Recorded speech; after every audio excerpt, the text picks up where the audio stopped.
Il était une fois au Japon un homme d'affaires. Tout lui souriait. Il gagnait beaucoup d'argent, il avait la vie facile, tout ce qu'il désirait, il l'obtenait.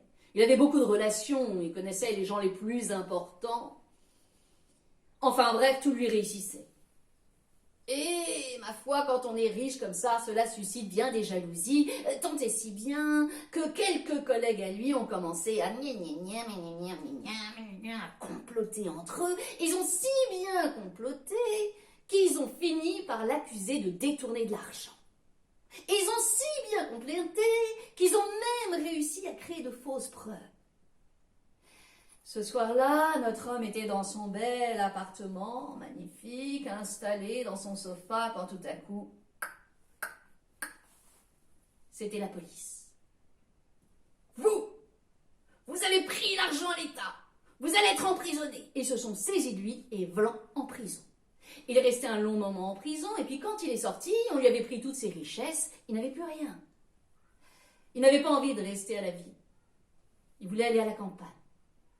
Fort heureusement, il avait encore un ami qui lui a prêté une petite maison à la campagne, dans la montagne. Il s'est installé là et pour la première fois de sa vie, il s'est retrouvé dans la nature.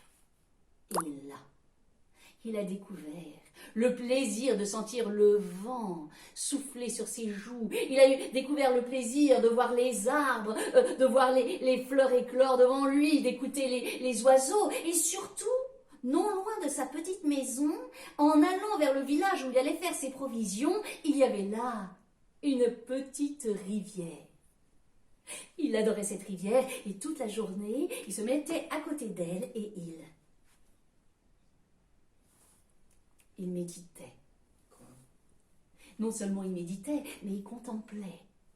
Il regardait l'eau et à force de regarder l'eau, tout d'un coup, il s'est aperçu que parfois, elle faisait comme des formes, comme des dessins. Et c'était encore plus visible, vous savez, en hiver. Quand l'eau glace, ça faisait comme des espèces de cristaux. Et dans ces cristaux, il y avait des dessins, mais des dessins magnifiques. On aurait dit les dessins que l'on trouve dans les vitraux de nos églises. Notre homme, quand il a vu ça, il était émerveillé par cette beauté.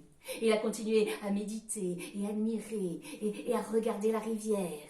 Et puis, le temps passant, un jour, il était déjà bien vieux, il va au petit village pour aller chercher des provisions. Il y avait ce jour-là une certaine agitation. Les marchands disaient, tu es au courant? Ils vont construire une usine, juste en amont. On dit que l'on va mettre tous les déchets dans la rivière, elle va être polluée. Tout le monde s'inquiétait grandement. Notre homme, quand il a entendu ça, il a senti une colère terrible monter en lui. Il est sorti du village, il a été près de la rivière et là il a éclaté, il a crié, il a hurlé, il a dit mais c'est pas possible. Il était furieux. Et en même temps, il regardait l'eau et s'est aperçu que l'eau, que les dessins si magnifiques qu'il voyait, se déformaient, prenaient des formes étranges. Alors il s'est arrêté, il a regardé.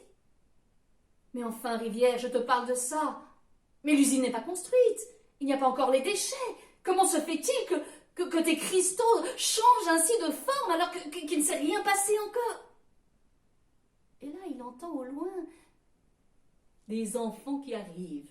Ils rient, ils chantent, ils rigolent, ils s'approchent et l'homme, en les voyant, leur dit hey, « Les enfants, approchez, racontez-moi ce qui vous fait rire comme cela. Approchez-vous, vous savez que la rivière aime beaucoup les histoires, elle aussi. » Et les enfants s'approchent et racontent la bonne histoire, ils racontent la bonne blague qu'ils ont fait à leur maître et ils rigolent.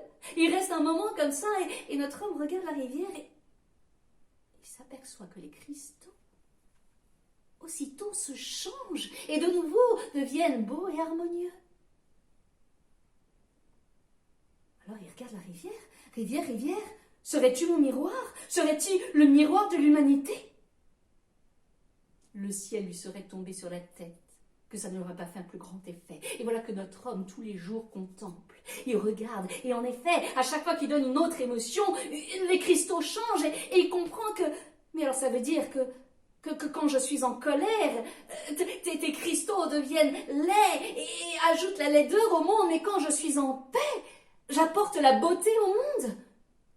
Ça veut dire que si l'on veut chasser les guerres, si l'on veut chasser la haine du monde, plus je serai en paix, plus je contribuerai à la paix du monde.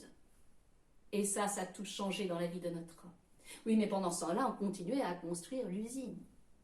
Alors notre homme, comme il avait découvert le langage de l'eau, a été dans les villages, dans les villes, il a été voir les gens. Écoutez, venez avec moi, venez au bord de la rivière, vous savez que l'eau c'est la vie, vous savez aussi que si on n'a plus d'eau, on risque de mourir. Et vous savez aussi que la rivière peut se transformer en dragon, et que si on ne la respecte pas, elle risque de nous empoisonner tous. Alors venez, rendez hommage, donnez-lui de l'amour et de la joie.